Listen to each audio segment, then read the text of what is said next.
दोस्तों, स्वागत है आपका उपन्यास प्रतिज्ञा के भाग 11 में। अब तक के भागों के लिंक डिस्क्रिप्शन बॉक्स में दे दिए गए हैं। चलिए शुरू करते हैं भाग 11। पिछले भाग में हमने देखा कि अर्जुन अपने साथियों से अलविदा लेके अपने गांव में अपनी माँ तथा अपने भाई भीम से मिलने आया है।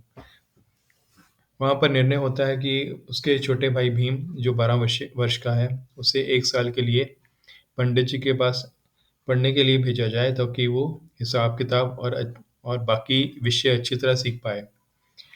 तो चलते हैं अगले भाग में, भाग 11 की तरफ।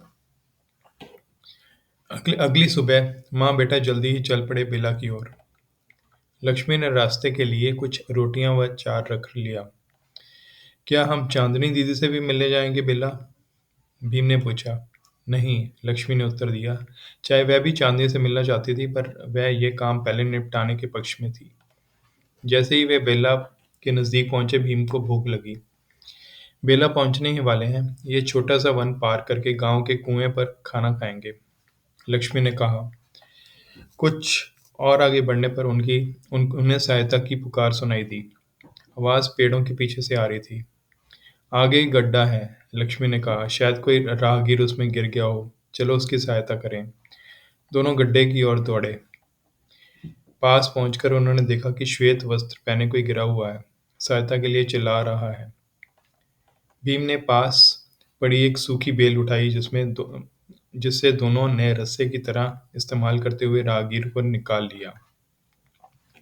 बाहर आकर उसने अपने वस्त्र तथा हाथ झाड़े, शुक्रिया किया तथा कहा, तुम लोगों ने एक शिक्षक की सहायता की है, पुरस्कार अवश्य मिलेगा।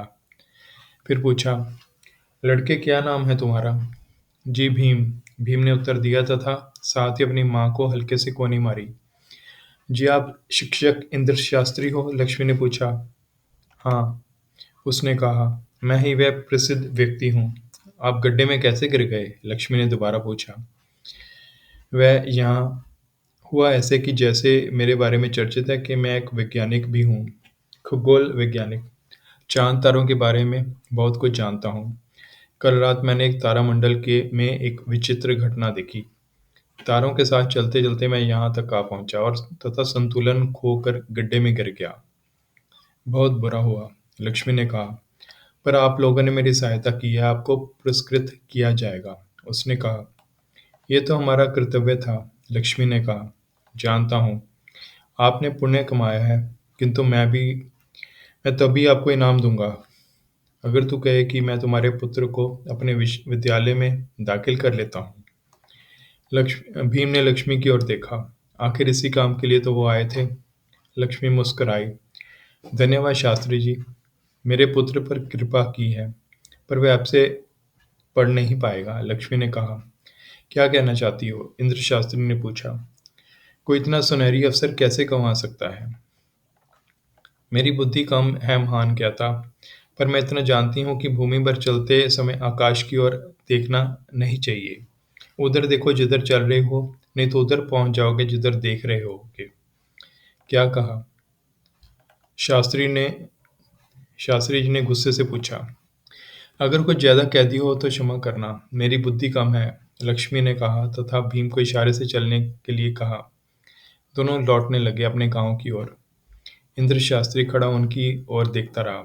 सोच में पड़ गया कि क्या कह गई है वह महिला। हम कहाँ जा रहे हैं माँ? भीम ने पूछा। वापस गांव।